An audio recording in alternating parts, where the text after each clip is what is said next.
តែមិនទាន់អស់នោះទេសត្វជាច្រើនក៏បានចេញទៅទៀត បាញ់ទៀតទៅដែលទៅមកខ្លួនទៅយកខ្លួនផង តែអ្វីបានជាកំភ្លើងរបស់ពួកយើងបាញ់វិញអញ្ចឹង សំឡាញ់ថ្ងៃនេះពួកយើងសប្បាយអត់ដែរទៅអើយ មែនហើយពួកយើងសប្បាយអត់ដែរទៅអូយ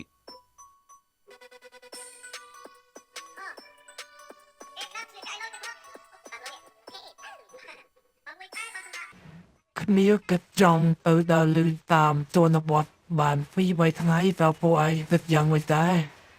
មានអីល្អតើសម្លាញ់ឲ្យពួកយើងដើរកំសាន្តចូលក្នុងអីលេងផង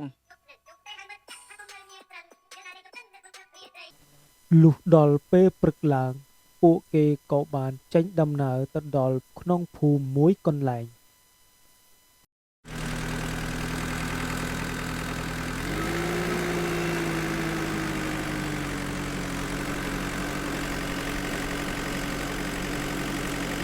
តើឡានអ្នកណាទីមួយឈប់ធ្វើអ្វីនៅកន្លែងនេះ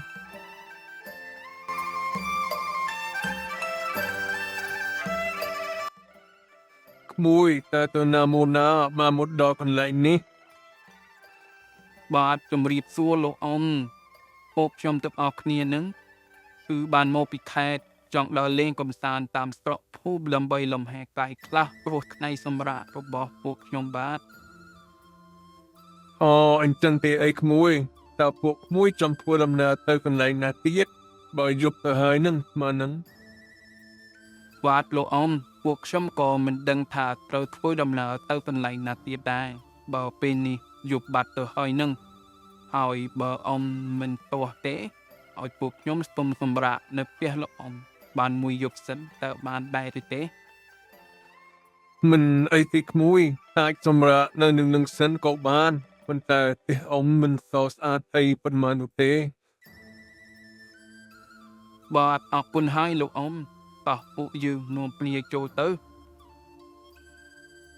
នៅពេលនោះពួកគេក៏បាននិយាយគ្នាលេងពីនេះពីនោះរហូតទាល់តែយប់ជ្រៅបាត់ទៅហើយ លោកអ៊ំតើនៅក្នុងភូមិនេះមានព្រៃអីដែរឬអត់ មានតើក្មួយតើសួរធ្វើអ្វីដែរតែវានៅឆ្ងាយពីភូមិគាត់បើដែរហើយព្រៃនោះជាព្រៃដែលគេហាមឃាត់មិនអោយចូលនោះទេព្រោះវាមានគ្រោះថ្នាក់ខ្លាំងណាស់ ពេលដែលឮអញ្ចឹងក៏ធ្វើឲ្យពួកគេក៏មានចិត្តចង់ទៅកាន់តែខ្លាំងឡើង លោកអ៊ំអាចជួយជូនពួកខ្ញុំចូលទៅលេងបានមួយថ្ងៃតើបានដែរឬទេ តែនៅក្នុងព្រៃនោះវាគ្រោះថ្នាក់ខ្លាំងណាស់ណាក្មួយ មិនអីទេលោកអ៊ំពួកខ្ញុំសូមពឹងលោកអ៊ំឲ្យជួយជូនពួកខ្ញុំទៅបានមួយថ្ងៃតើបានដែរឬទេលោកអ៊ំ បើអញ្ចឹងមិនអីទេចាំស្អែកនេះចាំអ៊ំជូនទៅយប់ទៅហើយឆាប់នាំគ្នាសម្រាប់ទៅអញ្ចឹងចាំស្អែកចាំយឺនទៅ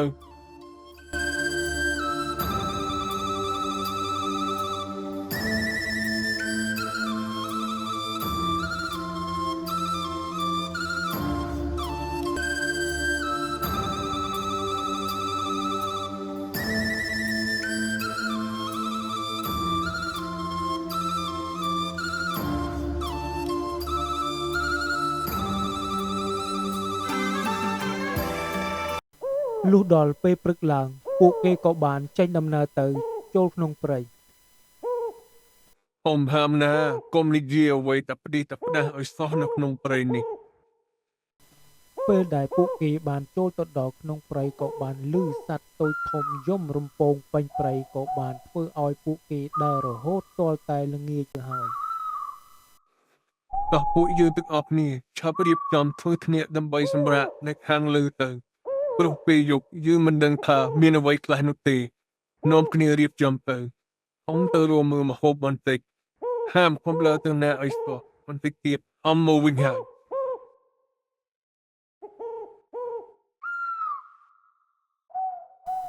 គេក៏នាំគ្នារៀបចំធ្វើធ្នាក់អ្នកខ្លះក៏ទៅកាប់ឈើអ្នកខ្លះទៀតក៏ដុតភ្លើងចាំរីឯរូអ៊ំគាត់ក៏បានទៅរួមម្ហូបទៅ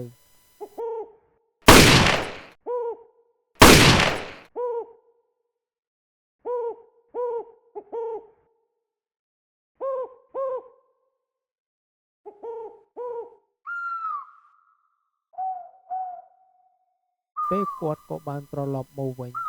ហើយក៏នាំគ្នាអាំងសាច់ហូបរួចហើយក៏នាំគ្នាឡើងទៅលើសម្រាកនៅខាងលើដើមឈើ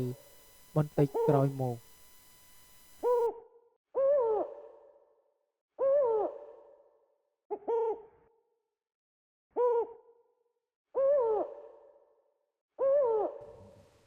លោកអមមកខ្ញុំជូពណ៌ចង់ទៅឲ្យបាយលុយបន្តិច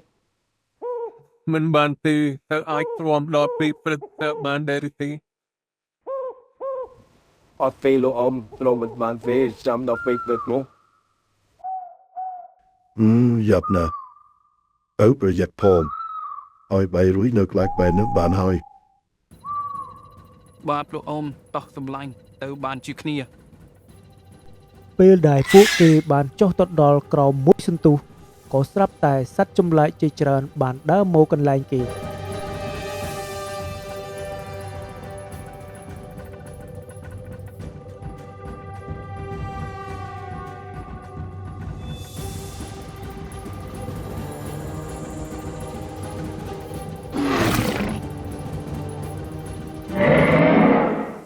ពួកគេក៏បានដកកំភ្លើងយកមកបាំ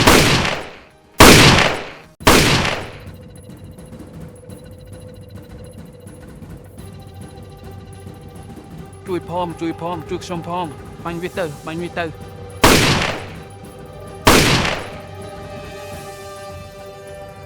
ពួកអ៊ីមានគាត់ណាស់ហើយអ្នកទាំងអស់គ្នាតែប្រុងប្រយ័ត្នអត់មានពេក ពេលនោះគេក៏បានរត់មកដល់កន្លែងគេវិញអ្នកទាំងអស់គ្នាក៏បានដកកំភ្លើងក៏បានបាញ់សត្វនោះទៅ